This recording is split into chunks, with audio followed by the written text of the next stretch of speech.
Good morning students. बेटा आज का हमारा टॉपिक रहेगा धारा 370। अब ये धारा 370 क्या है, ये धारा 370 कब और कैसे लागू हुई और इसे खत्म कैसे किया गया, किसके द्वारा किया गया, इन सब चीजों के बारे में मैं आपको बताऊंगी। तो पहले है धारा 370। पहले हम देखेंगे कि धारा 370 कैसे लागू। अब बेटा क्या था, जब भारत 15 अगस्त 1947 को स्वतंत्र हुआ था तो उस समय हमारा जो भारत है वो छोटी छोटी देसी रियासतों में बटा हुआ था। सरदार पटेल के द्वारा इन सब देसी रियासतों को खत्म करके एक अखंड भारत का निर्माण किया गया। जम्मू कश्मीर भी एक रियासत थी और उस समय इसके महाराजा थे महाराजा हरि सिंह।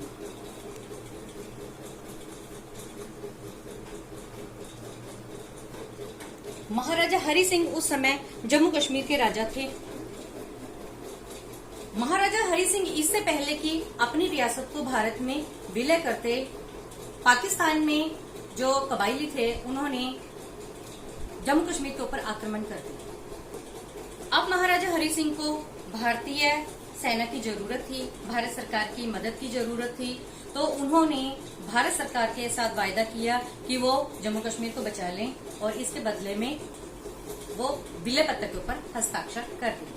और ऐसा ही हुआ। हमारी भारतीय सेना ने जम्मू कश्मीर में जाकर मोर्चा संभाला और पाकिस्तानी सेना को खदेड़ दिया और साथ ही साथ हरि सिंह ने विलय पत्र के ऊपर हस्ताक्षर कर दिए। इस तरह से ये जो जम्मू कश्मीर रियासत थी ये भारत में शामिल हो गई। अब ये जम्मू कश्मीर में धारा 370 कैसे लगी? बेटा क्या हुआ कि 17 अक्टूबर 1949 को जब संसद का अधिवेशन चल रहा था तो उस समय गोपाल स्वामी अयंगर ने खड़े होकर ये कहा कि जम्मू कश्मीर के मामले में एक अलग से आर्टिकल की जरूरत है, क्योंकि जम्मू कश्मीर के हालात बहुत खराब हैं। इस राज्य के हालात खराब होने के कारण आधे लोग इधर फंसे हुए हैं और आधे लोग उधर जो पाकिस्तानी कब्जे वाला कश्मीर है उधर फंसे हुए हैं। तो एकदम से इसे संविधान में शामिल नहीं किया जा सकता, इसे अपने भारत में शामिल नहीं किया जा सकता, इसके लिए एक अलग आर्टिकल की जरूरत है। और उनकी बात को स्वीकार कर लिया गया और स्वीकार करने के साथ ही धारा 370 भारतीय संविधान में लगा दी गई। धारा 370 बेटा 17 अक्टूबर 1949 को कहा गया था कि ये धारा 370 लागू होनी चाहिए और 27 अक्टूबर 1949 को ये धारा भारतीय संविधान में शामिल कर ली गई। अब इस धारा के तहत क्या किया गया? इस धारा के तहत जम्मू कश्मीर को अपना अलग संविधान बनाने की इजाजत दे यानी उसे इस धारा के तहत जम्मू कश्मीर को कुछ विशेषाधिकार प्रदान किए गए। ठीक है, वो विशेषाधिकार जम्मू कश्मीर को एक स्पेशल राज्य का दर्जा प्रदान करते। तो फिर क्या हुआ बेटा कि जो जम्मू कश्मीर के जो महाराजा थे, महाराजा हरि सिंह, उन्होंने जिस विलय पत्र के ऊपर हस्ताक्षर किए थे वो विलय पत्र में जो जो बातें लिखी गई थी उसे धारा 370 में शामिल किया गया। ठीक है, अब ये धारा 370 में क्या कुछ कहा गया था? विदेशी मामले, रक्षा विभाग और संचार के साथ इन सब के ऊपर भारतीय केंद्रीय सरकार का हस्तक्षेप रहेगा, यानी कि उनका अधिकार रहेगा। इसके मामले में कोई कानून बनाना है तो भारतीय केंद्रीय सरकार बनाएगी। बाकी सभी मामलों में कानून बनाने का अधिकार किसे दे दिया गया? जम्मू कश्मीर को, उनकी विधानसभा को दे दिए गए। तो 3 मामले कौन से थे? एक तो बेटा थे विदेशी मामले, दूसरा रक्षा मामले और तीसरा संचार। ये 3 मामले थे जिसमें कि ये 3 मामलों में सिर्फ भारतीय केंद्रीय सरकार को ही कानून बनाने की अनुमति प्रदान। अब इस धारा 370 के तहत बेटा क्या क्या विशेषाधिकार दिए गए? अब विशेषाधिकार क्या थे?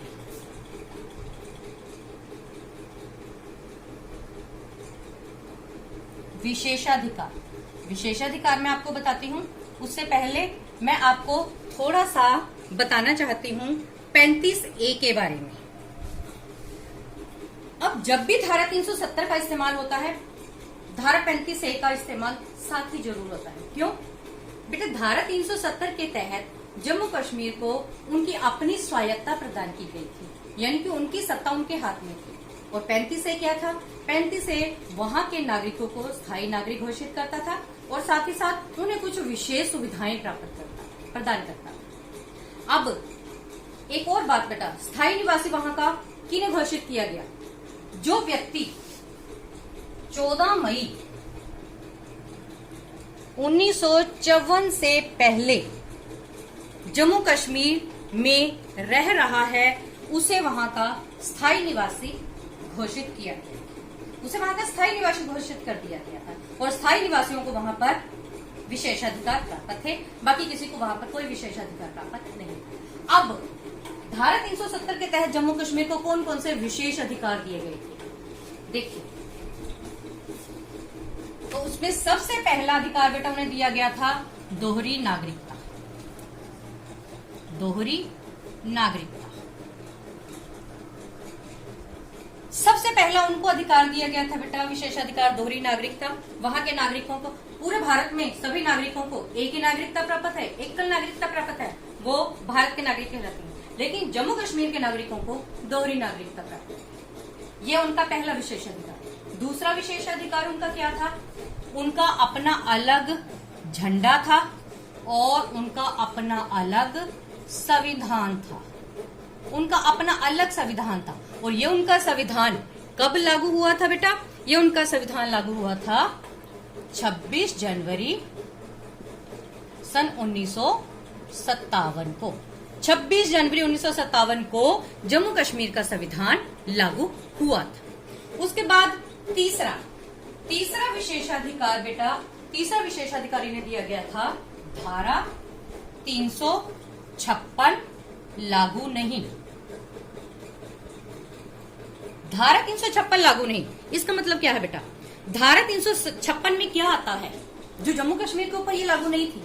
धारा 356 में ये बताया गया है कि जब भी देश में संवैधानिक तंत्र विफल हो जाता है, यानी जो संविधान, हमारे भारत की नौकरशाही है, वो संविधान के अनुसार कार्य नहीं कर रही है, तो क्या होता है? उस समय वहां पर संवैधानिक तंत्र विफल होने पर वहां पर सरकार को हटा दिया जाता है और राष्ट्रपति शासन लागू कर दिया जाता है। लेकिन जम्मू कश्मीर में यह धारा नहीं लागू होती, वहां पर राष्ट्रपति शासन नहीं लागू किया जा सकता। इसके बाद इन्हें फोर्थ विशेषाधिकार क्या प्राप्त था? धारा 360 लागू नहीं। वहां पर धारा 360 भी लागू नहीं थी। ये धारा 360 किस चीज के बारे में आती है बेटा? ये वित्तीय आपातकाल के बारे में आती है।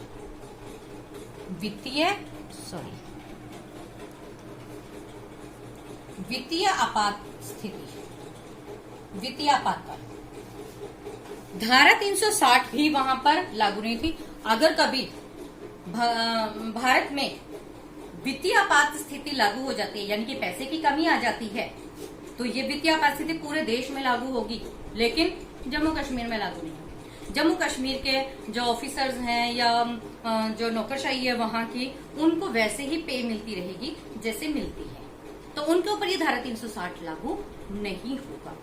उसके बाद 5वां इनको विशेषाधिकार क्या दिया गया था बेटा? अन्य राज्य का कोई भी व्यक्ति, अन्य राज्य का कोई व्यक्ति जमीन या प्रॉपर्टी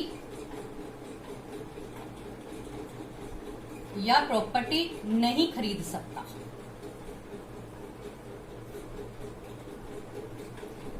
अन्य राज्य का कोई भी व्यक्ति, यानी जम्मू कश्मीर का ही जो रहने वाला व्यक्ति है, वो ही वहां पर कोई प्रॉपर्टी खरीद सकता है, कोई जमीन खरीद सकता है। अगर भारत के किसी और राज्य का कोई व्यक्ति वहां पर प्रॉपर्टी या जमीन खरीदना चाहे तो वो नहीं खरीद सकता, उसको ये आज्ञा ही नहीं है वहां पर खरीदना। तो ये भी इन्हें एक विशेषाधिकार प्राप्त था। अब अगला विशेषाधिकार क्या था?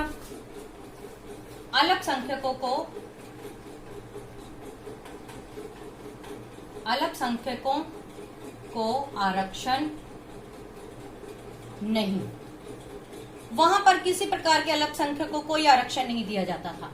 वहां पर सबको समान समझा जाता था। अल्पसंख्यक चाहे कितने भी दबकर रहें, कितने भी नीचे रहें, उनको कोई विशेषाधिकार प्राप्त नहीं। इसके बाद बेटा अगला पॉइंट हमारे पास आ जाता है।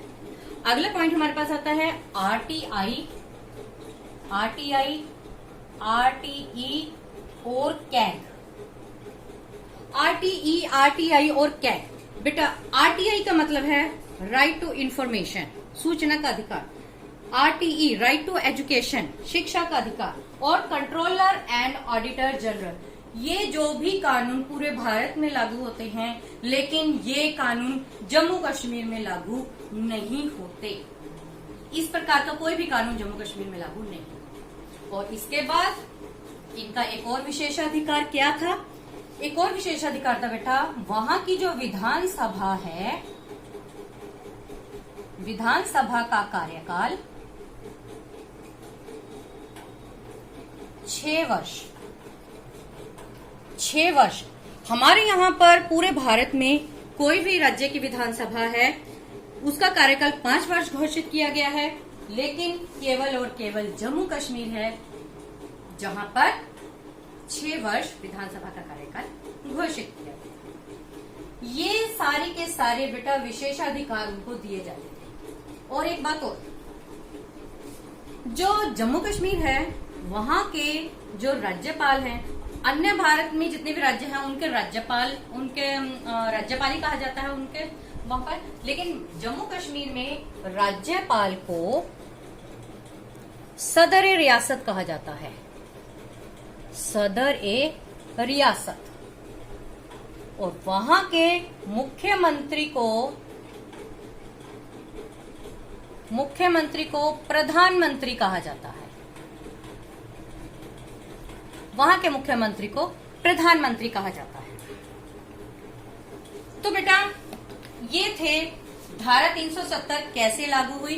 गोपाल स्वामी अयंगर के कहने पर इसे संविधान में शामिल किया गया और इसके तहत ये सारे विशेषाधिकार जम्मू कश्मीर को दिए गए। लेकिन बीजेपी, भारतीय जनता पार्टी, हमेशा से अपने चार्ट में ये कहती थी कि जब भी उनकी सरकार बनेगी वो धारा 370 को समाप्त करने की ओर पूरा ध्यान देगी, और ऐसा उन्होंने किया। धारा 370 को कैसे समाप्त किया? अब देखिए बेटा, जम्मू कश्मीर के हालात बहुत ज्यादा खराब हो रहे थे। जम्मू कश्मीर के हालात खराब हो रहे थे, इस कारण से क्या किया गया? सोचा गया कि जम्मू कश्मीर को अब अखंड रूप से भारत का हिस्सा बनाया जाना जरूरी है, ताकि पाकिस्तान जो इतना इंटरफेयर करता है इसके अंदर, वो उसको कंट्रोल किया जा सके। इसके लिए क्या किया गया? जुलाई अगस्त 2019 पूरे जो जम्मू कश्मीर घाटी थी बेटा, वहां पर सैनिक ऑलरेडी अलर्ट होते हैं, अलर्ट किए गए होते हैं केंद्र सरकार की तरफ से, लेकिन 35,000 और सैनिक वहां पर अलर्ट कर दिए गए। वहां पर धार्मिक यात्रा, अमरनाथ यात्रा बीच में ही बंद कर दी गई। अन्य भी जो धार्मिक यात्राएं होती हैं वो सारी बीच में बंद कर दी गई। वहां के श्रद्धालुओं को, सैनिकों को कहा गया कि आप जल्दी से जल्दी, जितनी जल्दी हो सके अपने घरों को लौट जाओ। तो सबके मन में ये शंका उत्पन्न होनी शुरू हो गई कि ऐसा क्या चल रहा है जम्मू कश्मीर में, ऐसा क्या होने वाला है जम्मू कश्मीर में। कानाफूसी शुरू हुई कि जरूर केंद्रीय सरकार जम्मू कश्मीर में कुछ बड़ा करने वाली है। पूर्व मुख्यमंत्री उमर अब्दुल्ला, महबूबा मुफ्ती, ये भी अपनी बयानबाजी में कहने लगे कि कुछ न कुछ जम्मू कश्मीर में होने वाला है, लेकिन क्या होने वाला है किसी को कोई अंदाजा नहीं था। दिल्ली में बैठे विपक्षी दल, उन्होंने भी जो हमारी सरकार है उससे जवाब मांगना शुरू कर दिया कि आप बताओ, वहां पर जम्मू कश्मीर में इतनी सेना क्यों भेजी गई है, क्या होने जा रहा है, क्या पाकिस्तान के साथ युद्ध होने वाला है या क्या होने वाला है। वहां पर धारा 144 लागू कर दी गई है, क्यों लागू की गई है। वहां के नेताओं को नजरबंद कर दिया गया है, क्यों नजरबंद कर दिया गया है, क्या कारण है। लेकिन जो सरकार थी वो अभी खामोश थी, और इस सरकार ने अपनी खामोशी कब तोड़ी? इस सरकार ने बेटा अपनी खामोशी तोड़ी थी 5 अगस्त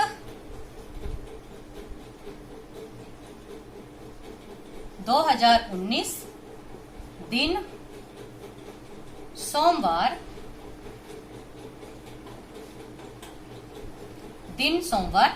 इस दिन अपनी खामोशी तोड़ी। कैसे? अब क्या हुआ था बेटा? 5 अगस्त 2019 को दिन सोमवार था, सुबह के 11 बजे थे, संसद का अधिवेशन शुरू हुआ। हमारे गृह मंत्री, भारत के गृह मंत्री कौन है? हमारे गृह मंत्री अमित शाह। हमारे गृह मंत्री अमित शाह संसद में आए और उन्होंने उनके आते ही विपक्षी दलों ने हंगामा शुरू कर दिया। उनसे जवाब मांगना शुरू कर दिया कि गृह मंत्री जी, जम्मू कश्मीर में क्या चल रहा है, इसका जवाब दीजिए। और जवाब में गृह मंत्री जी ने बिल पेश कर दिया। किस चीज का बिल था? धारा 370 को हटाने का और राज्य पुनर्गठन का बिल। राज्य को वो पुनर्गठित करना चाहते थे जम्मू कश्मीर। बिल के पेश होते ही संसद के अंदर हंगामा शुरू हो गया। विपक्षी दलों ने बहुत ज्यादा हंगामा मचाना शुरू कर दिया, जो मेज है वो पटकने शुरू कर दिए, बहसबाजी शुरू हो गई बहुत ज्यादा। ठीक है, तो काफियों ने, हालांकि ऐसा नहीं है कि सभी इसके विरोध में थे, इसके पक्ष में भी बहुत ज्यादा थे, क्योंकि इस समस्या को सुलझाना बहुत ज्यादा जरूरी था। तो इसके लिए क्या हुआ बेटा? वोटिंग हुई, संसद में वोट डलवाए गए। और वोट क्या हुए? इस बिल के पक्ष में पड़े बेटा 125 वोट और इसके विपक्ष में पड़े थे 61 वोट। तो पक्ष में जब 125 वोट पड़ गए तो इसका मतलब ये बिल पास हो गया, इस बिल को सहमति मिल गई, यानी धारा 370 को संविधान से हटाने की स्वीकृति मिल गई, यानी जम्मू कश्मीर के विशेषाधिकारों को मिटाने की स्वीकृति मिल गई, उसे भारत में शामिल करने की स्वीकृति मिल गई। क्या हुआ? धारा 370 को हटा दिया गया। धारा 370 को हटाने के बाद जो बेटा वो धारा 370 को हटाने के बाद जो हमारे अमित शाह जी थे, इन्होंने ये घोषणा कर दी कि अब जम्मू कश्मीर में कोई भी विशेषाधिकार नहीं रहेगा। जम्मू कश्मीर की जो संविधान सभा थी उसे भंग कर दिया गया। भंग करने के बाद जो धारा 370 समाप्त हो गई थी, उससे क्या हुआ? अब 2 केंद्र शासित प्रदेश नए बना दिए गए। अब ये 2 केंद्र शासित प्रदेश कौन से थे बेटा? जम्मू कश्मीर और लद्दाख। ये 2 नए केंद्र शासित प्रदेश बना दिए गए थे। क्यों? जम्मू कश्मीर को तो विधानसभा भी दे दी गई थी बेटा, लेकिन लद्दाख को विधानसभा नहीं दी गई। जम्मू कश्मीर को जैसे दिल्ली में विधानसभा है, केंद्र शासित प्रदेश है, उसी प्रकार का जम्मू कश्मीर को भी विधानसभा दे दी गई। अब जम्मू कश्मीर और लद्दाख के केंद्र शासित प्रदेश बनने के बाद क्या हुआ? पहले हमारे राज्य कितने होते थे? 29, लेकिन जम्मू कश्मीर को राज्य का दर्जा हटा दिया गया, उसे केंद्र शासित प्रदेश बना दिया गया। तो अब भारत में टोटल कितने राज्य हैं? 28। और केंद्र शासित प्रदेश कितने हैं? केंद्र शासित प्रदेश बेटा यहां पर हैं 9 केंद्र शासित प्रदेश बन गए। अब जब जम्मू कश्मीर से धारा 370 हटा दी गई तो उसके ये सारे विशेषाधिकार समाप्त कर दिए गए। क्या क्या समाप्त कर दिया गया? पहले दोहरी नागरिकता थी, अब क्या हो गई? एकल नागरिकता। अब एकल नागरिकता हो गई। जम्मू कश्मीर का प्रत्येक नागरिक सिर्फ भारत का नागरिक कहलाएगा। दूसरा, उनका अपना झंडा था, अपना संविधान था, नहीं, अब संविधान भी भारत का होगा और वहां पर क्या लहराएगा? भारत का तिरंगा। वहां पर भारत का तिरंगा लहराएगा। अब जम्मू कश्मीर का कोई भी नागरिक अगर तिरंगे का अपमान करेगा तो उसे अपराधी माना जाएगा। पहले उसे अपराधी नहीं माना जाता था, लेकिन अब तिरंगे का अपमान करने पर वो अपराधी घोषित होगा। उसके बाद अब वहां पर धारा 356 भी लागू होती है। अब वहां पर धारा 360 भी लागू होती है। अब किसी भी राज्य का कोई भी व्यक्ति वहां पर जमीन या कोई भी प्रॉपर्टी खरीद सकता है। अब वहां पर अल्पसंख्यकों को आरक्षण मिलता है उनको। अब वहां पर आरटीई और कैग के कानून लागू होते हैं। और अब वहां पर विधानसभा का कार्यकाल 5 वर्ष घोषित कर दिया गया है। तो जम्मू कश्मीर से प्रत्येक विशेषाधिकार को समाप्त कर दिया गया है। जम्मू कश्मीर को भारत का एक अभिन्न अंग बना दिया गया है। अभिन्न अंग बनने के कारण अब जम्मू कश्मीर किसी और राज्य के नजर, अगर कोई और राज्य, कोई और देश हमारे जम्मू कश्मीर के ऊपर नजर रखेगा तो उसे मुंह तोड़ जवाब पहले की तरह ही दिया जाएगा। तो इस प्रकार बेटा ये थी धारा 370, किस प्रकार से इसे लागू किया गया और किस प्रकार से इस धारा को खत्म कर दिया गया। और धारा को खत्म करने के बाद बेटा अब धीरे धीरे जम्मू कश्मीर में जो हालात हैं वो सामान्य होने शुरू हो गए थे। वहां से धारा 144 भी हटा दी गई थी, वहां पर कर्फ्यू भी हटा दिया गया था, वहां से सेना को भी वापस बुला लिया गया था और धीरे धीरे वहां के हालात सामान्य होते जा रहे। होप आप सबको ये टॉपिक समझ आ गया होगा बेटा। Thank you so much.